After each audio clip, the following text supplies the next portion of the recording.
భానుబాబు గారు, ఒక్కసారి ఒక స్టూడెంట్ మిమ్మల్ని అప్రోచ్ అవ్వాలంటే ఎంత సమయం పడుతుంది? వాళ్ళు మీ దగ్గరకు అప్రోచ్ అయిన ఎంతసేపట్లో, ఆర్ఎల్స్ ఎన్ని రోజుల్లో వాళ్ళు ఇక్కడ ఉండొచ్చు లేకపోతే వెళ్ళొచ్చు అనే దాన్ని మీరు డెసిషన్ తీసుకునే అడ్వైజ్ ఇచ్చే అవకాశం ఉంటుంది? నమస్కారం అండి. అండ్ నమస్కారం టీవీ9 ప్రేక్షకులకి, సుకుమార్ గారికి, మీకు యాంకర్ గారికి, అందరికీ అండి. మీరు అడిగిన క్వశ్చన్ ప్రకారంగానే జనిత గారు చెప్పినట్టు కేస్ బై కేస్ అనాలిసిస్ చేయాలండి ప్రతి కేసుకి. ఎంత సమయం పడుతుంది? ఫర్ ఎగ్జాంపుల్ మీ దగ్గరికి రెవొకేషన్ నోటీస్ తీసుకొస్తే అటార్నీ దగ్గరికి, ఒకవేళ మీ అపాయింట్మెంట్ దొరికి మీ దగ్గరికి తీసుకొచ్చి రెవొకేషన్ నోటీస్ చూపించగానే మీరు స్టూడెంట్కి చెప్పే అవకాశం ఉంటుందా, లేకపోతే దాని మీద మళ్ళీ మీరు పూర్తిగా అవగాహన తెచ్చుకొని ఓ 2 రోజులు 3 రోజులు ఇలా ఎంత సమయం పడుతుందండి?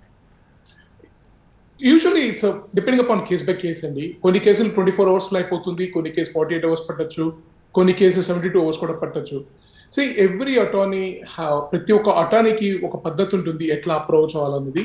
మా దగ్గరికి వచ్చేపాటికి ప్రతి client will be able to reach in person to us అండి.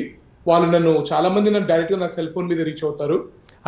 అంటే ఇక్కడ భానుగారు, నా క్వశ్చన్ ఏంటంటే, ఫర్ ఎగ్జాంపుల్ 2 అటార్నీస్ ఉన్నారు ఇక్కడ. మీ విషయానికి వస్తే భానుగారి దగ్గర అప్రోచ్ అవ్వాలి అనుకుంటే రోజుకి మహా అయితే మీరు ఒక 5-6 మందిని, మాక్సిమం ఒక 10 మంది వరకు మీరు డీల్ చేసి డిస్కస్ చేయొచ్చు. కానీ మన స్టూడెంట్స్ కూడా ఫస్ట్ ఆలోచించేది ఏంటంటే, మన తెలుగు వాళ్ళు, లేకపోతే ఫస్ట్ తెలుగు వాళ్ళు, తర్వాత ఇండియన్స్, ఆ తర్వాత అమెరికన్ అటార్నీ దగ్గరికి వెళ్ళాలని చూస్తారు. ఎందుకంటే అమెరికన్ అటార్నీ అనగానే చాలా ఎక్కువ పే చేయాల్సి ఉంటుందనే ఒక అపోహలు ఇలాంటివన్నీ ఉంటాయి. సో ఫస్ట్ వాళ్ళు చేసేది ఏంటంటే, ఎవరో ఒకరికి తెలిసిన వాళ్ళని అడిగి, నీకు తెలిసిన వాళ్ళు ఎవరున్నారు అటార్నీ, అతని దగ్గరికి వెళ్ళాలి అని. కానీ తెలుగు వాళ్ళు కావచ్చు, ఇండియన్స్ కావచ్చు, అక్కడ ఉన్న వాళ్ళందరూ పనిచేసినా కూడా, డే అండ్ నైట్ పనిచేసినా కూడా, ఇప్పుడు వస్తున్న స్పీడ్ ఏదైతే ఉందో రెవొకేషన్ నోటీసెస్వి, అవి క్లియర్ చేయాలంటే నిజంగా 15 రోజుల సమయం ఏదైతే అక్కడ అమెరికా ప్రభుత్వం ఇస్తుందో ఇది సరిపోతుందంటారా? సరిపోకపోవచ్చండి. ఎందుకు సరిపోతుందో కూడా చెప్తాను మీకు. నేను ఆపర్చునిటీ ఇవ్వాలి మీరు నాకు దానికి. ఓకే, మెయిన్ ఏంటంటే క్లయింట్స్ మమ్మల్ని రీచ్ అవ్వడం చాలా ఈజీ అండి. ఎస్పెషల్లీ మా ఫోన్ని రీచ్ అవ్వడం చాలా ఈజీ. వాళ్ళకి నా సెల్ ఫోన్ యాక్సెస్ ఉంటుంది, మా ఆఫీస్ నెంబర్ యాక్సెస్ ఉంటుంది. నేను 24/7, అంటే until the time I sleep I'm available to them, from the morning I wake up and everything. అమెరికాలో ప్రతి ఒక్కరికి తెలుసు, మన తెలుగు డయాస్పోరాలో అందరికీ తెలుసు how approachable we are as a law firm, and how affordable we are as a law firm. I'm not particularly asking about you, and I'm talking about entire system, entire attorney ecosystem. Entire ecosystem చెప్తున్నాను sir మీకు. నేను దాని గురించి చెప్తున్నాను మొత్తము. Point ఏంటంటే sir, ఇది ఒక కేసు ఇలా తీసుకొని ఇలానే చెప్పలేదు. Case by case analysis. కొన్ని కేసెస్కి వాళ్ళ దగ్గర డాక్యుమెంట్లు ఉంటాయి, కొన్ని కేసెస్కి వాళ్ళ దగ్గర డాక్యుమెంట్లు ఉండవు. వాళ్ళు ఆ డాక్యుమెంట్లు సంపాదించడానికి కూడా కొన్నిసార్లు టైం పడుతుంది వాళ్ళకి.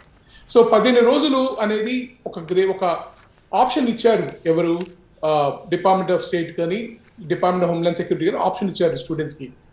But sometimes these cases will take more than 15 days. So మేము ఇప్పుడు ఒకవేళ రీఇన్స్టేట్మెంట్ ఆఫ్ స్టేటస్ ఫైల్ చేయాలి అనుకుందాం అనుకోండి, reinstatement of status application file చేసామనుకోండి, దాని డిసిషన్ రావడానికి కొన్ని నెలలు పట్టచ్చు ఒక్కోసారి. అలాగే లాసూట్ ఫైల్ చేసామనుకోండి, కోర్ట్ ఆ కేసును తీసుకొని దాన్ని అడ్జుడికేట్ చేయడానికి కూడా కొన్ని వారాలు పట్టచ్చు, నెలలు పట్టచ్చు ఒక్కోసారి.